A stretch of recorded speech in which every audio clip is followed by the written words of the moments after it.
A bombshell has dropped in the world of New Zealand rugby, and it's leaving fans and pundits absolutely flabbergasted. It all started when All Blacks coach Scott Robertson made a startling admission last week in Wales, completely flipping the script on how we thought the new coaching team operates. Remember the hype when Razor Robertson was named the new All Blacks coach after the 2023 Rugby World Cup? He was the man with the golden touch, the proven winner from the Crusaders. But when he announced his coaching staff, a few eyebrows were raised. He stuck with his trusted, but less experienced, former colleagues from the Crusaders and Canterbury. People wondered if they had enough test-level experience. Well, the traditional understanding of this coaching setup was just turned on its head. RugbyPass contributor Gregor revealed in the New Zealand Herald that Scott Robertson himself confirmed who's really running the show on the field, and it's not him. Paul wrote, and this is the quote that has everyone talking as Robertson confirmed to the Herald this week in Cardiff, it is his assistant Scott Hansen who effectively operates in the role most would recognize as the head coach. Let that sink in. Scott Hansen, the assistant, is acting as the head coach. This news spread like wildfire, and the reaction from the All Blacks faithful has been intense. Longtime radio host Martin Devlin summed up the shock on his show, saying, "I'm flabbergasted by this. None of us wanted Scott Hansen to be the coach of the All Blacks. No disrespect to Scott Hansen, but you weren't given the job. Razor is the coach. If you can't be the coach, then we need another coach, and it's not Scott Hansen." Devlin's frustration is palpable. He pointed out that Hansen hasn't earned the top job. He hasn't even been a head coach at the Super Rugby level, like the Crusaders. That was Razor's job. He questions why Robertson would even reveal this information. He continued, "Last week, remember, at the press conference, he said that the assistants were learning on the job, and this week he says that that guy there is actually the coach. Did he mean that? Because if he means that, then we've got serious problems." The core of the issue is this.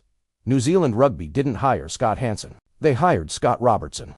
The fans voted, campaigned, and celebrated for Razor to be the man in charge.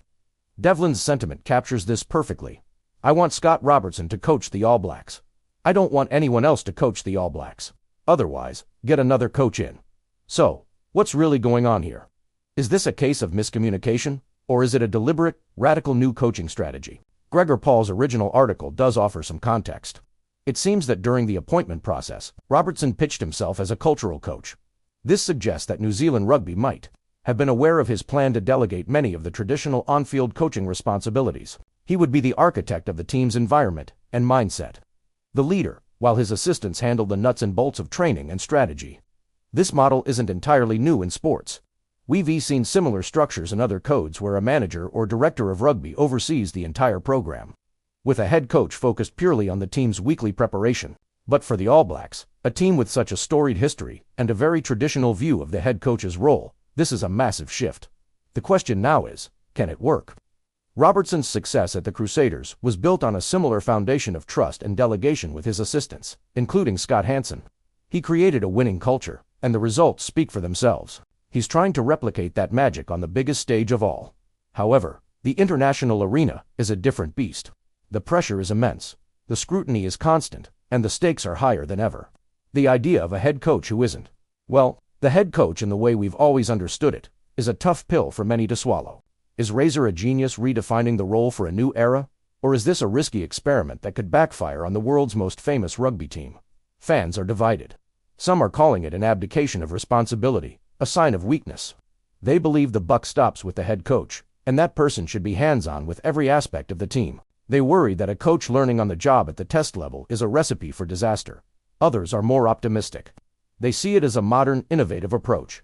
They trust Robertson's track record and believe that empowering his assistants is a sign of strong leadership, not weakness. They argue that as long as the team is winning, who cares what the job titles are?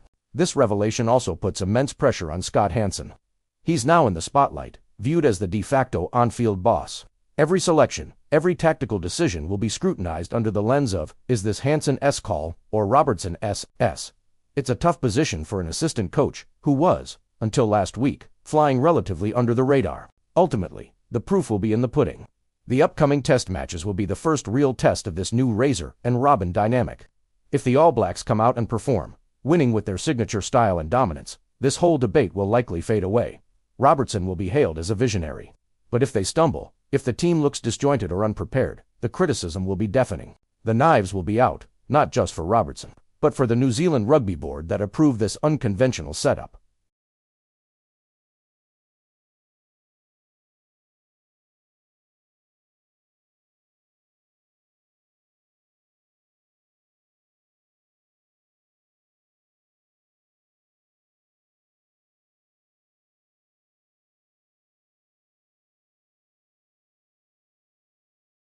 Let me know your thoughts in the comments below. We'll be watching closely as this incredible story unfolds on the field.